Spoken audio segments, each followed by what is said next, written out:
Salut, vendredi 10 janvier 2025. Du coup, l'homme aux lunettes noires va nous expliquer la bérésina d'hier soir, du voyage en Algérie d'un influenceur qui a fait un aller-retour. Bon, alors eux, ils vont trouver une explication. Je me tais, on écoute. Sur le cas spécifique de cet influenceur qui répond au nom de Doualem. Il avait un passeport biométrique à jour. Il a donc été reconduit. J'ai pris un arrêté d'expulsion et les autorités algériennes n'ont pas voulu le laisser débarquer sur le sol algérien. En contradiction totale avec les règles, avec la Convention de Chicago, Convention internationale de 1948, qui rappelle que les pays sont comptables de leurs propres ressortissants. Or là, il n'y avait pas besoin d'avoir un laissez-passer consulaire, puisque la preuve qu'il était un ressortissant algérien était établie au moyen d'un passeport biométrique qui était valide. Première chose. Et par ailleurs, Convention de 48 et le protocole, comme me le rappelle Taïch Ali, le protocole de 93, qui est un protocole bilatéral entre l'Algérie et la France, qui dispose que, en termes de réadmission, un passeport suffit pour apporter la preuve de cette réadmission. Donc c'est absolument inacceptable. Inacceptable. Quel a été le motif invoqué par l'Algérie? Est-ce que vous avez le chiffre, le nombre d'influenceurs qui à ce jour sont visés par des procédures? L'Algérie a évoqué un motif sans produire aucune preuve. C'est-à-dire que les deux policiers qui escortaient dans l'avion cet influenceur sont descendus de l'avion. On leur a opposé un certain nombre d'arguments juridiques sans jamais leur fournir précisément une preuve en termes de droit.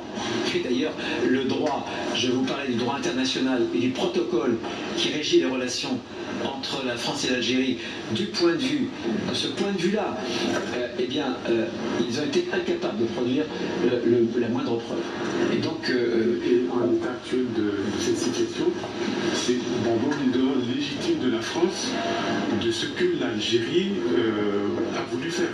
Parce qu'il n'y a pas d'explication. Comme Bruno le dit, il n'y a pas d'explication valable, ni juridique, ni factuelle, qui explique cette position de l'Algérie. Donc, je parle en mon nom personnel, Ah merde! aussi comme ministre de l'Intérieur. Ah bon, je préfère. Je pense que la France ne peut pas supporter cette situation.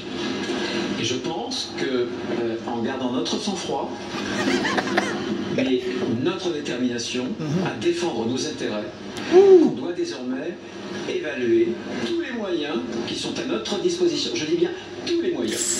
Ça va chier. Disposition Ça va chauffer. vis-à-vis de l'Algérie. Ah oui, bah oui. Ça envisage des sanctions, ça veut dire quoi concrètement?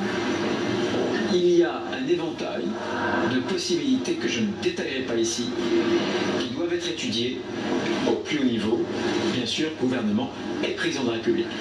Mais je pense que là, l'Algérie est en train de franchir un cap. Et sur le nombre de procédures judiciaires, sur le nombre d'un...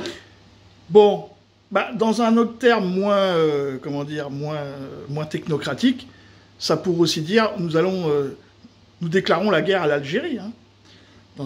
Dans un autre temps, hein, 1939 ou en 1940, c'était une déclaration de guerre. Hein. À suivre, très intéressant. Ouais, alors ouais, franchement, là, se chicaner avec l'Algérie, c'est une très très bonne idée. C'est comme se chicaner avec les Russes, en fait. Hein. C'est des fournisseurs d'énergie, et donc donc l'Algérie a coupé le gaz à la France, hein, déjà c'est réglé. Donc qui c'est qui en profite? Bah, l'Espagne et l'Italie, voilà. Et puis bah, en 2027, le gaz russe est terminé. Et comme le prix de l'électricité est calculé sur le prix du gaz et que nous ne sommes pas un producteur de gaz, mais un producteur d'électricité, électronucléaire, voilà. Vous comprendrez ce qui va arriver. Explosion des factures énergétiques. Bravo la France, bravo. Salut les amis.